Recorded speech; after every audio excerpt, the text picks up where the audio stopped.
बिस्मिल्लाहिर्रहमानिर्रहीम। अस्सलाम वालेकुम। उम्मीद है आप खैरियत से होंगे।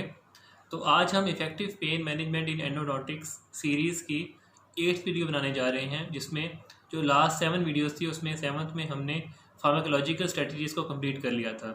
तो आज हम डिस्कस करेंगे briefly about the clinical strategies which can be use to relieve the endodontic pain और मिनिमाइज द एंडोडोंटिक पेन।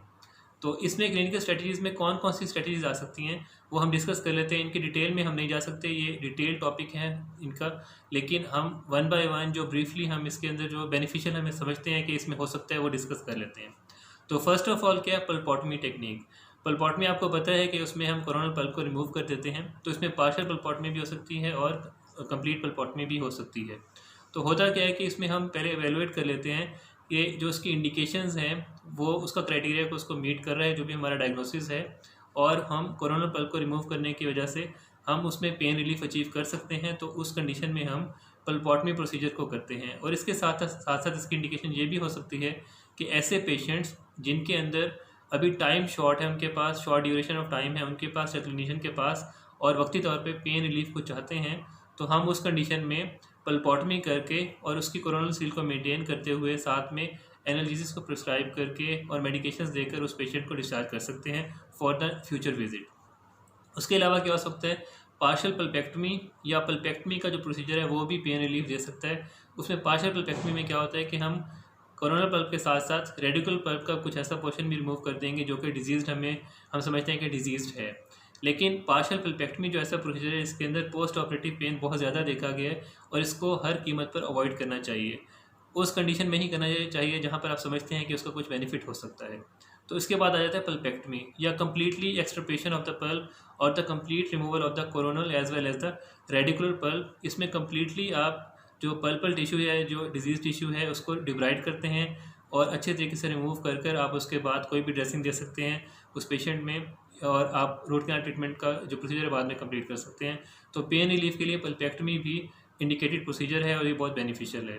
तो ये तो जनरल प्रोसीजर हैं जो कि नॉर्मली कैरी आउट किए जाते हैं। इसके अलावा एक ऐसा प्रोसीजर है जिसमें एक कन्फ्लिक्ट पाया जाता है या उसके अंदर डिफरेंट जो ग्रुप ऑफ स्टडीज़ हैं उनकी डिफरेंट थॉट है, वो है ऑक्लूजल रिडक्शन, कि हम ऑक्लूजली रिड्यूस कर सकते हैं कुछ पोर्शन पे क्राउन को, जिसकी वजह से जो पेशेंट के टीथ हैं वो ऑक्लूजन में नहीं आएंगे।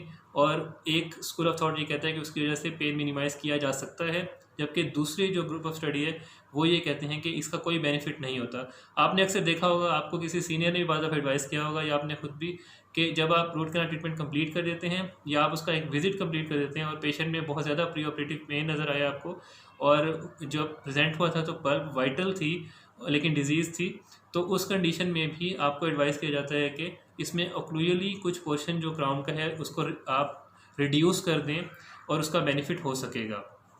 तो आज हम इसका जो क्राइटेरिया उसको भी हम डिस्कस कर लेते हैं। तो जैसे मैंने आपको पहले कहा कि पल्प वाइटल होगी, वाइटल डिजीज़ पल्प है, या फिर टेंडर टू परकशन टूथ आपके पास प्रेजेंट हुआ उस कंडीशन के अंदर, या फिर उसमें कोई आपको रेडियोसेंसिटिव धात नज़र नहीं आई लेकिन टेंडर टू परकशन था जो टूथ आपका प्रेजेंट हुआ, उस कंडीशन में भी आपको एडवाइस करते हैं कि इसको एक्लूजली रिड्यूस कर दें। तो जो क्राइटेरिया इसके लिए उसका नाम है रोजनबर्ग क्राइटेरिया। तो उस क्राइटेरिया को फॉलो करते हुए ये काम किया जाता है। तो इसकी जो बेसिस हैं वो थोड़ा सा हम डिस्कस कर लेते हैं। बेसिकली जो ये क्राइटेरिया प्रेजेंट करते हैं या जो स्कूल ऑफ थॉट है जो इसको इसकी फेवर में है, वो ये कहते हैं कि जब भी आपने रूट कैनाल ट्रीटमेंट की या कोई इन्फेक्शन था टूथ के अंदर, ट्रीटमेंट के दौरान ओवर इंस्ट्रूमेंटेशन हो गई या कोई ऐसी इंसल्ट हो गई जो सराउंडिंग है पेरिडोंटल लिगामेंट फाइबर्स या सराउंडिंग जो टिश्यूज़ हैं जो पल्प के हैं, तो उनमें क्या होता है कि पेरिफेरल नोसिसेप्टिव फाइबर्स जो हैं वो उसमें स्टिमुलेट हो जाते हैं।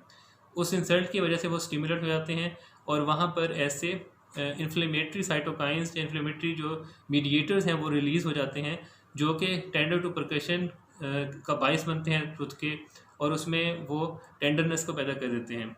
तो होता क्या है कि जब ऐसी ओवर इंस्ट्रूमेंटेशन हुई, ऐसा इन्फेक्शन हुआ जिसने उन पेरिफेरल फाइबर्स को स्टिमुलेट किया और वहाँ पर मीडिएटर्स भी रिलीज़ हो गए और एक इन्फ्लेमेटरी कंडीशन पैदा हो गई, तो उस सूरत हाल के अंदर जब आप पेशेंट को कंप्लीट करके रूट कैनाल या उसको विजिट कंप्लीट करके उसको भेजेंगे, तो जब वो बाइट करेगा या ऑक्लूजन के अंदर टीथ आएंगे, तो वो जो उसकी लोडिंग है, ऑक्लूजन लोडिंग, वो उस जो आपके पेरिफेरल नोसिसेप्टिव फाइबर्स हैं और उसके साथ जो प्रोप्रियोसेप्टिव फाइबर्स हैं जो कि नॉर्मली पेरिडोनटल जो भी टेंडरनेस होती है या उसकी जो उसका बायस बनते हैं, तो वो एक्टिवेट होते हैं, वो स्टिमुलेट होते हैं, जिसकी वजह से पेन हो सकता है। तो इस रोजनबर्ग क्राइटेरिया में क्या है कि जब आप उसको ओक्लूजन रिड्यूस कर देंगे तो वो उस तरीके से ओक्लूजन में टूथ नहीं आएगा जो कि अंडर ऑपरेशन है, और वो जो पेन उसका पोस्ट ऑपरेटिव पेन होना था वो मिनिमाइज हो जाएगा या रिड्यूस हो जाएगा।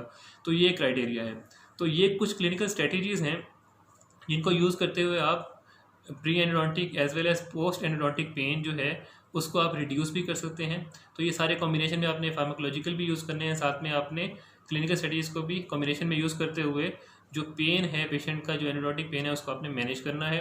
तो आज की वीडियो इतनी ही है। नेक्स्ट वीडियो इंशाल्लाह हम बनाएंगे बिहेवियरल स्ट्रेटजीज़ जो हैं for the management of the endodontic pain, और वो इस एंडोडोंटिक सीरीज़ की लास्ट वीडियो होगी पेन मैनेजमेंट के लिए।